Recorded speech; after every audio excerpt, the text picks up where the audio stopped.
Ayan mga kapatid, magandang hapon po sa inyong lahat at narito naman po ako upang magtatawas muli. Ayan, at merong ipapatawas dito ang aking pasyente. Ayan, dalawa sila. Ayan, dalawa silang magtatawas sa tatawasin ko sila, dalawang tao. Yung taong tatawasin ko ay ano po siya, isa po siyang bata na tuwing gabi po ay umiiyak po siya at hindi po siya makakain. Yan, tatawasin po natin siya sa pamamagitan ng kandila at kandila at bond paper. Yan, at iano natin, ipapakita ko sa inyo kung ano yung lumabas sa pinagtawasan. Sa kapangyarihan ng Diyos, ipakita niyo sa ako sino man ang gumagambala sa batang si na ipinanganak noong sa kanyang karamdaman. Ipakita mo sa akin kung sino man ang gumagambala sa kanya.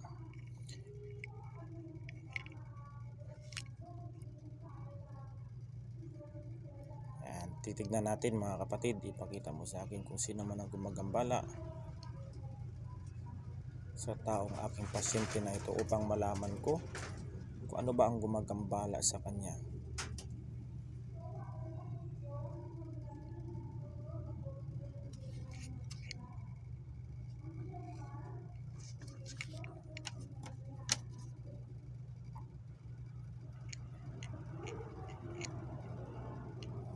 Tignan natin kung ano ang gumagambala sa bata na aking pasyente. Magto 2 years old pa lang ito mga kapatid.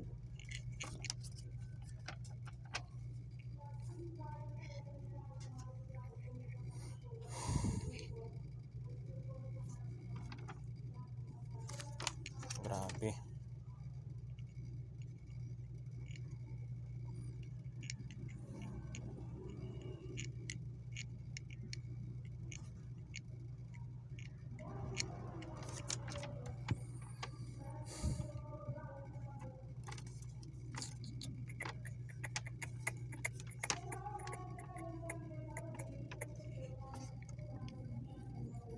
Ano po ang gumagambala sa kanya?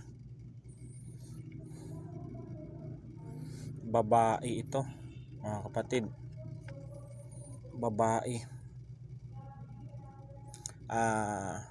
Ma'am, yung anak mo dito ay babae ang gumagambala dito.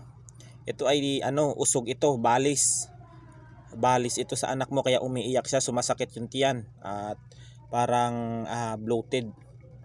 Ang nakikita ko dito ay babae ito na inusog yung yung anak mo, kaya hindi siya makatulog, iyak siya ng iyak, masakit yung tiyan at laging bloated po, hindi po siya makakain. Ganyan talaga po ma'am pag merong balis o usog. Pag madali lang naman kalasin yung usog na yan, tatanggalin natin. Pag natanggal yan ay okay na rin yan yung anak mo. Ayan po. At hanggang dito na lang at God bless us all.